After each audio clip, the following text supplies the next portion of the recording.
So the par 3 behind me is playing 175 yards to that flag. What club are you pulling?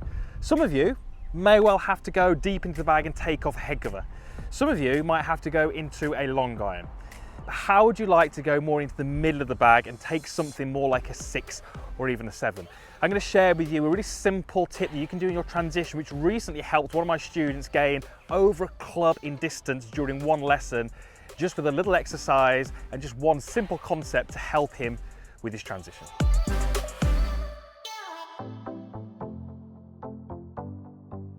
So what club would you hit here? It's 175 yards, it's a little bit downhill, maybe playing a couple of yards less than that, but it'd be interesting to get an idea of to what clubs you out there are hitting. So drop down into the comments box and let's hear your thoughts, and while you're down there, give this video a thumbs up if it does help you with your game. That really does help me.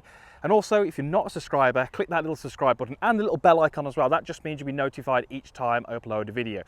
So what are we talking about? How did I help a recent student gain? It was over a club in distance with a simple transition thought and a little exercise that he could do at home. And I'm going to share with you today that you can do at home as well. Well, it's all to do with a term called X factor. And you might be familiar with that. It was coined quite a number of years back now. And it really refers to kind of the stretch or the coil that we create in our body. And you might be aware that, to create some speed and some power, we do need to create some torque or some stretch or some coil in the body. But there's two ways of doing it. One way I see working a very low percentage of the time, and the second way I see working a really high percentage of the time. Obviously I'm going to share that one with you now, but there are two ways of doing it. So let's first of all discuss quickly what we mean by X factor. Well, if we think about a line that would go across my hips and a line that would go across my shoulders, it's really the difference between the rotation of the shoulders and the rotation of the hips. So if I was to keep my hips in place and turn my shoulders that way, I've created a difference between those two. The more that I can move my shoulders without moving my hips, the greater that distance is, or the greater that measurement would be. And effectively, the greater we can create that stretch, the more effective power we have. So we know, we've heard things like, turning the shoulders against the lower body or creating that coil or that stretch at the top. Let's go through what I see. And this first way of doing it, but unfortunately this doesn't work all that often. If I took an address to this golf ball and I tried to, in my backswing, really feel like I create that stretch and that coil and that torque in my midsection, then I can do that relatively easily. And that's pretty much as far as I can go back, and I really feel I've created that sort of almost that elastic band that we've wound up, which is now ready to get released. Now, that makes a lot of sense. That would be surely a good way of making the backswing. You swing the club back, you create that tension and you let it go. But there's quite a few pitfalls to that. Number one, it's really hard to get any kind of depth. Depth is kind of how far the club goes this way.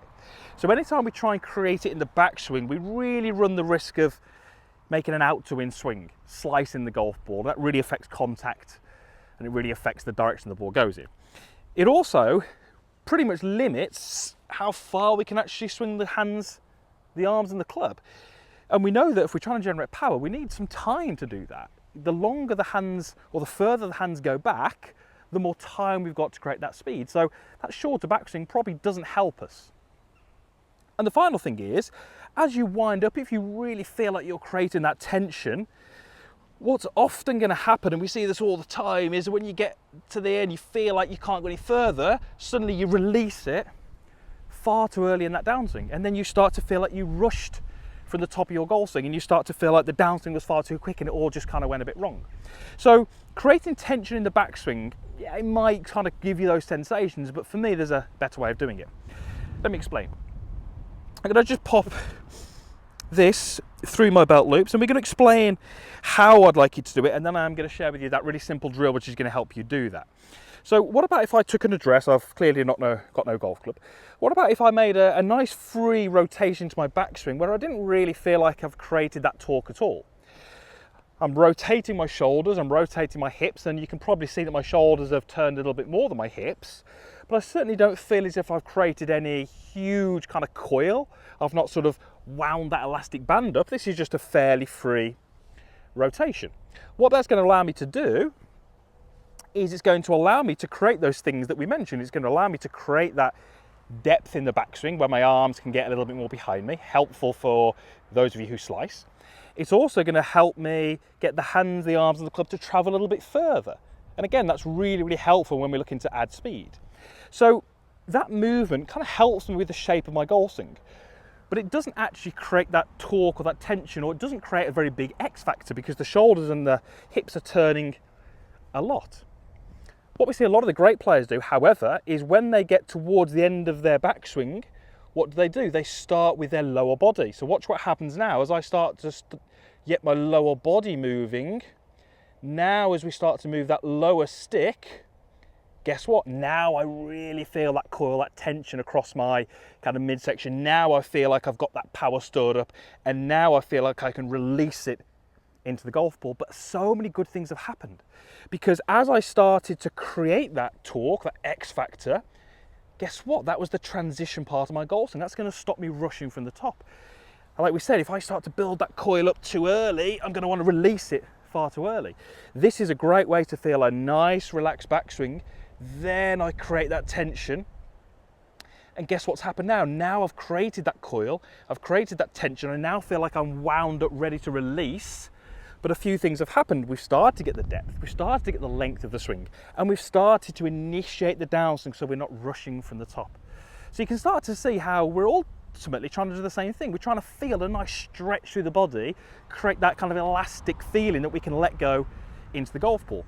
But as I said, there's two ways of doing it, and hopefully you can see how that way is much, much better. So how do you feel it? How do you take a golf club now and start to, maybe for the first time, get a sensation of that? Well, I've got myself a mid-iron here, and I've got a little device here. This is actually called I Got You Ready. I've had this years. I couldn't even tell you where I got this from. And it's effectively a weight that is designed to be attached to the golf club. So all we do is we attach it to the golf club like this. And suddenly my golf club is extremely heavy.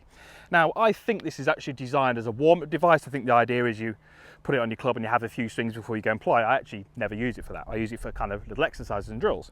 So what we're going to get you to do something like this. Now, you don't need this. You can actually hold two clubs. That works. Or you can even just get a little bit creative and just find something that you can add to your golf club to add a little bit of weight. This is quite heavy, so it needs to weigh a little bit. Now, because we've suddenly made this club a little bit heavier, as I move this club away, when I decide I want to move it towards the target, as in down towards the flag, it's not suddenly just going to stop. It's going to have a little bit of time for it to sort of slow down, transition, and then go forward. So what we're actually going to do is we're going to start with the club forward of the ball, and I'm going to get you to swing back. And once you get your lead arm to around about level with the ground, we're going to start to feel as if we make a step with our foot towards the target. Now watch what happens when we go back. And as soon as I make a step towards the target, my hips are going to start to unwind. They're going to start to go in this direction towards the target.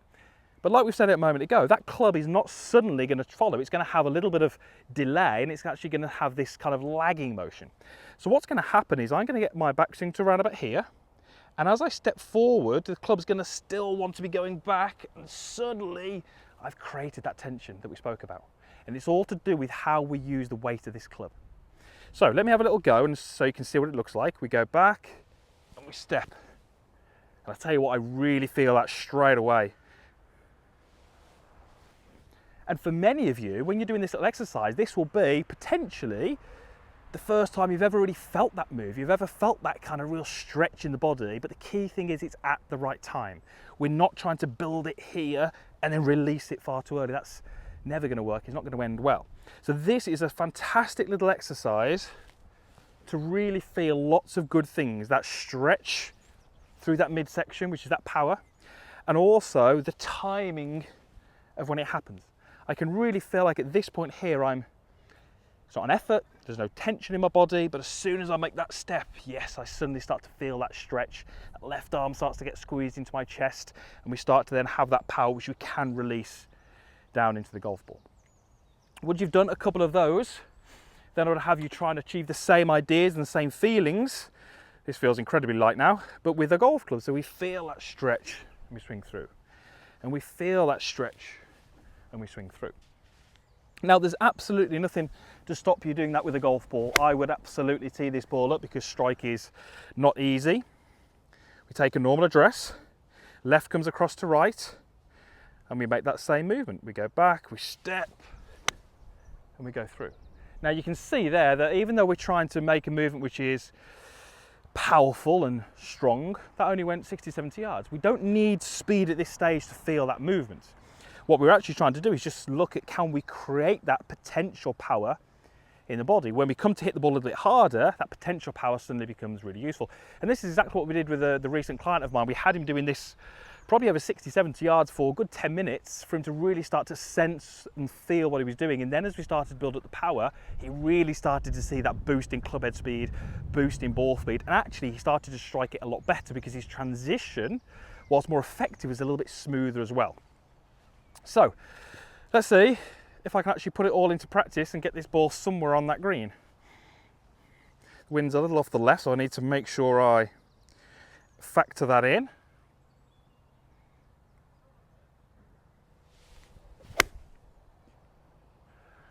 And if that's the right club, could be very close. Okay, so that's landed, well, pretty close, about 5 feet. That is 174 yards, and that wasn't A time. Now, I'm not going to say that you're all going to hit 8 times 174 yards, but I guarantee if you can get this movement and train it, you can start to hit less club into these kind of holes. You can start to hit less club into those tricky par 4s at your golf course, and that makes the game so much easier. So, understand the X factor is important, but there are 2 ways of creating it. Use that little exercise to feel that stretch at the right part of the golf swing, and you could be unlocking some serious power, some serious yardage that can help you shoot some lower scores. Thank you very much for watching. I really hope that there's some information in this video which you can take and apply to your game. If there is, I'd love you to be a subscriber, give this video a thumbs up and drop me a comment down below. And I'd love to see you back here again for a future video. Thanks for watching.